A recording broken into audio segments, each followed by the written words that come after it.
The jungle was silent, too silent. A squad of Navy SEALs moved cautiously, hardened warriors trained for chaos. But then, something unexpected happened. A woman, dismissed as a nobody back at base, stepped forward with a plan so bold it froze even the most battle-hardened men in their tracks. And when it was over, these elite soldiers, the very best in the world, did something no one thought possible. They saluted her. She was never supposed to stand out. In fact, if you had seen her a few months earlier, you might not have even noticed her at all. She wasn't in uniform, she wasn't carrying a weapon, and she didn't have the sharp, commanding presence of the men around her. She was just background. A name on a clipboard. A quiet presence in a crowded room. The kind of person you pass by without a second glance. To the Navy SEALs, the most elite, most respected fighting force in the world, she was nothing more than support staff. She wasn't one of them, not even close. These men had trained for years, pushing past the limits of human endurance. They were forged in fire, molded in chaos, and sharpened by battles across the globe. In their world, strength wasn't optional, it was survival. And compared to them, she was a nobody. At least, that's how it seemed. But what nobody realized, what nobody could realize, was that behind her quiet demeanor was something else entirely. She didn't brag. She didn't seek attention. But she had a mind sharper than steel. Instincts honed not by combat, but by something even more unforgiving, life.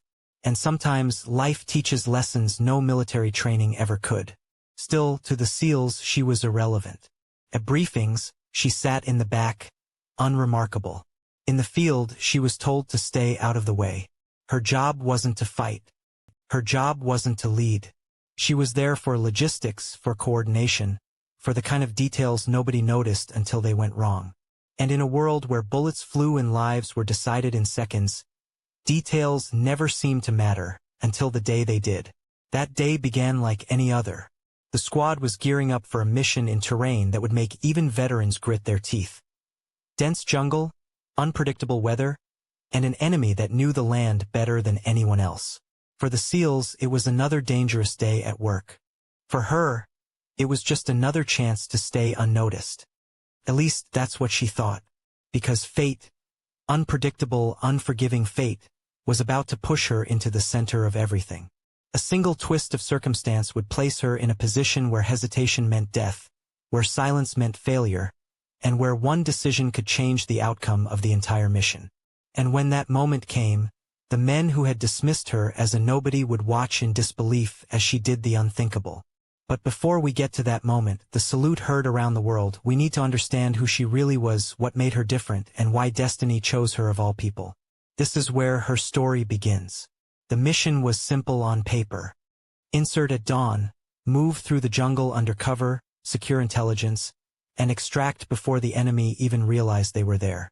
For the SEALs, this was routine, dangerous, yes, but well within their capabilities. For her, it was supposed to be another day of staying invisible, double-checking coordinates, and making sure radios didn't go silent mid-operation. But plans never survive first contact with reality. The rain came early, hammering down on the canopy until every leaf dripped and every step sank into mud. The terrain slowed progress, communication became patchy, and visibility was nearly zero. That's when the first mistake happened. Not theirs, but the intelligence they'd been fed. The enemy wasn't 2 miles away. They were already waiting. Gunfire erupted like thunder, echoing through the jungle. The SEALs hit the ground instantly, returning fire with the precision and calm only years of training could bring. For her, it was chaos. She wasn't a soldier. She wasn't built for this. The roar of rifles, the shouts, the sharp crack of rounds splitting the air. It was overwhelming. Every instinct screamed at her to run, to hide, to disappear. But then something snapped inside her. She saw what the SEALs didn't. The map they had memorized was wrong. The trail they were taking wasn't leading them towards safety.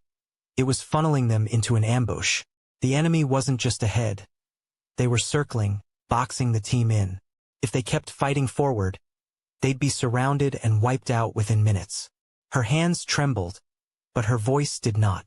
Over the radio, she cut through the noise with a clarity that surprised even herself. Stop moving forward. You're heading into a kill zone. Shift south. Now. There's cover near the riverbed. The SEALs froze. Who was she to give orders? She wasn't command. She wasn't even one of them. But the urgency in her tone, and the quick calculations she rattled off about distance, elevation, and the enemy's firing angles, made them hesitate just long enough to realize she might be right. One of the operators checked his GPS. Another scanned the terrain. And then, in the middle of combat, the unthinkable happened. They listened. The team pivoted south, fighting their way toward the riverbed. The move was risky. Pulling back in combat always is, but within minutes the advantage shifted. Instead of being caught in a trap, the SEALs found solid cover, forcing the enemy into the open. What could have been a massacre turned into a standoff they could win. And all because the nobody saw what they didn't. She didn't stop there. As the firefight dragged on, she coordinated air support, patched broken comms, and kept a running tally of enemy positions with an accuracy that stunned even the veterans. Every time the SEALs braced for the worst, her voice on the radio cut through the chaos, guiding them step by step toward survival. By the time the last shot was fired, no one dared call her nobody again. But the real moment of reckoning, the moment that would forever cement her place in their eyes, was still to come. When the jungle finally fell quiet, the silence was almost deafening. Smoke clung to the air, the smell of gunpowder mixing with the heavy scent of rain-soaked earth. The SEALs moved cautiously, checking each corner, each body, making sure the fight was truly over. They were alive, battered, exhausted, but alive. And they all knew why. She sat off to the side, headset still around her neck, hands shaking as the adrenaline drained from her body. For the first time since the chaos began, she let herself breathe. She hadn't fired a weapon. She hadn't stormed an enemy position. But without her quick thinking, none of them would be standing. First, no one said anything. The SEALs were men of few words, trained to mask emotion. But when their commander approached her, his face hardened by years of battle, even she braced for criticism. After all, she'd broken every rule of hierarchy, spoken over command, and taken risks she had no authority to take. Instead, he just stood there, silent. Then, slowly, deliberately, he raised his hand to his brow. A salute. The others followed. One by one, the toughest warriors in the world, men who had saluted presidents, admirals, and generals, now saluted her.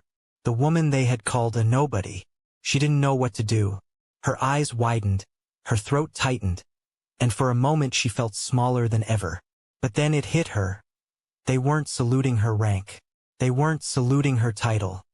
They were saluting her courage, the courage to speak when no one else saw the danger, the courage to act when failure meant death, the courage to put herself on the line even without a rifle in her hands. That salute wasn't about protocol. It was about respect. And respect from the Navy SEALs is something you can't buy, can't beg for, and can't fake. You earn it. From that day forward, she was no longer invisible. She was no longer just support staff. Her name carried weight. Her voice commanded attention. And the very men who once dismissed her now trusted her with their lives. But beyond the salute, something deeper changed. She realized she didn't need a uniform or a weapon to prove her worth. Heroism doesn't always come from the front lines. It comes from standing firm when it matters most. And sometimes, the people everyone overlooks are the ones who end up rewriting the story. As the team boarded their extraction helicopter, battered but victorious, she sat quietly, gazing out over the fading jungle. She hadn't set out to be a hero. She hadn't asked for recognition. But in that moment, she understood something that would stay with her forever. Being a nobody doesn't mean you don't matter. Sometimes it means you're just one decision away from changing everything. And on that day, even the SEALs had to admit it.